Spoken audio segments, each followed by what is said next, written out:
இப்போது நீங்கள் வீடியோவில் பார்க்குற மூலிகை நம்ம எல்லோரும் பொங்கல்னால் காப்பு கட்டக்கூடிய அந்த செடி தாங்க. இந்த செடி முழுவதுமே மருத்துவ குணங்கள் நிறைந்ததுங்க. இது சித்தா ஆயுர்வேதா மருத்துவத்தில் பயன்படக்கூடிய ஒரு அற்புதமான மூலிகைங்க. இந்த மூலிகைக்கு சிறுநீரக கற்களை கரைக்கக்கூடிய பண்பு இருக்குது. அதே மாதிரி சிறுநீரை பெருக்கும் பண்பு, கல்லீரல் பிரச்சனைகளை நீக்கக்கூடிய பண்பு, சிறுநீரகத்தை நன்றாக இயங்க வைக்கக்கூடிய பண்பு ஆகிய பண்புகள் இருக்குங்க.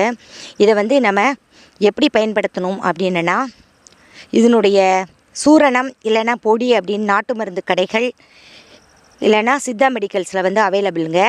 அதை வாங்கி ஒரு தேக்கரண்டி அளவு எடுத்து ஒரு பாத்திரத்தில் போட்டு அது கூட 1 டம்ளர் அளவு தண்ணீர் சேர்த்து பாதியாகும் வரை வற்ற விட்டு வடிகட்டி அதை காலையில் எந்திரிச்ச உடனே தொடர்ந்து 5 முதல் 7 நாட்கள் சாப்பிட்லாங்க.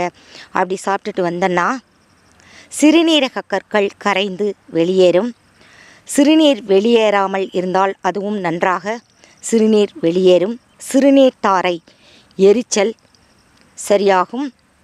கல்லீரல் பிரச்சனைகள் எல்லாம் சரியாகும். இதை இது கூட பால் சேர்த்து கொஞ்சம் தேன் சேர்த்தும் சாப்பிடலாம். டயபெட்டிக் பேஷண்ட் இதை வாரம் ஒரு முறை, பிரச்சனை இருக்கோ இல்லையோ, வாரம் ஒரு முறை அவங்க இதே மாதிரி இந்த கஷாயம் சாப்பிடலாம். அப்படி சாப்பிட்டுட்டு வந்தோன்னா அவங்களுக்கு லிவர் பிரச்சனை, கிட்னி பிரச்சனை ஏற்படுவதை இது தடுக்கும். இது இரத்தத்தில் இருக்கக்கூடிய அதிகளவு யூரியா அளவை குறைக்கும். அதே மாதிரி கிரியாட்டினின் அளவையும் குறைக்கும். தேங்க்ஸ் ஃபார் வாட்சிங்.